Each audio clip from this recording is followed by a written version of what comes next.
লোকসভা ভোটের আগেই বাংলা থেকে বিজেপি একজন এমপিকে পাচ্ছে। বিস্তারিত আমরা এই ভিডিওতে আলোচনা করব। নমস্কার বন্ধুরা, বিএন বাংলা গোল্ডে আপনাকে স্বাগত। আপনি যদি নতুন হন আমাদের চ্যানেলে অবশ্যই চ্যানেলটা সাবস্ক্রাইব করে নিচে বেল আইকনটা প্রেস করতে ভুলবেন না। আমরা এই চ্যানেলে রাজনৈতিক ভিডিও নিয়ে থাকি এবং তার বিশ্লেষণ করি।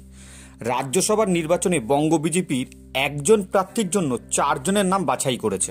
সামনেই রাজ্যসভার নির্বাচন, রাজ্যসভার ভোটে একজন প্রার্থী দেওয়া হচ্ছে বঙ্গ বিজেপির তরফ থেকে। এই প্রসঙ্গে শনিবার বিজেপির সল্টলেকের রাজ্য অফিসে রাজ্যসভার প্রার্থী নিয়ে বৈঠক হয়েছে। সেই বৈঠকে এই সিদ্ধান্ত নেওয়া হয়েছে বলে বঙ্গ বিজেপি সূত্রে খবর। সঙ্গে বাছাই হয়েছে প্রার্থীদের নামও। প্রাথমিকভাবে পাঠানো হয়েছে 4 জনের নাম।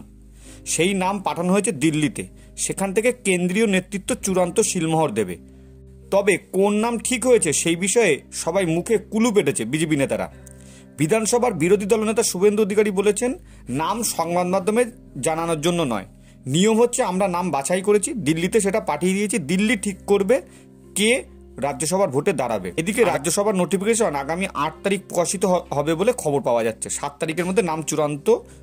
এদিকে আগেই নির্বাচন কমিশনের তরফে জানানো হয়েছে আগামী 27শে ফেব্রুয়ারি রাজ্যসভার নির্বাচন হবে। 15টি রাজ্যে হবে নির্বাচন।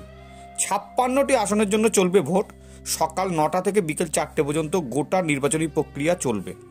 মনোনয়নের জমা দেওয়ার শেষ তারিখ 15ই ফেব্রুয়ারি। যে 15 রাজ্যে 56 আসনের নির্বাচন হবে তার মধ্যে 13 রাজ্যে 50 জন সাংসদের মেয়াদ শেষ হয়ে যাচ্ছে 2রা এপ্রিল। বাকি 2 রাজ্যে 6 সাংসদের মেয়াদ শেষ হচ্ছে 3রা এপ্রিল। এর মধ্যে বাংলায় 5 আসনে ভোট হতে চলেছে। তার মধ্যে বিজেপি একটা আসনে লড়াই করবে। তো সেই আসনটা বিজেপির পক্ষে জেতা অনেক সহজ হবে বলে রাজনৈতিক বিশেষজ্ঞ মনে করছেন এবং এই আসনটা নিশ্চিত জয় বিজেপি। সেক্ষেত্রে লোকসভা ভোটের আগেই কিন্তু বাংলা থেকে একটা এমপি, রাজ্যসভার একটা এমপি বিজেপি পাচ্ছে বলে ধরে নেওয়া হচ্ছে। ভিডিওটা ভালো লাগলে লাইক করবেন। ধন্যবাদ। আবার নতুন ভিডিও দেখা হবে খুব তাড়াতাড়ি।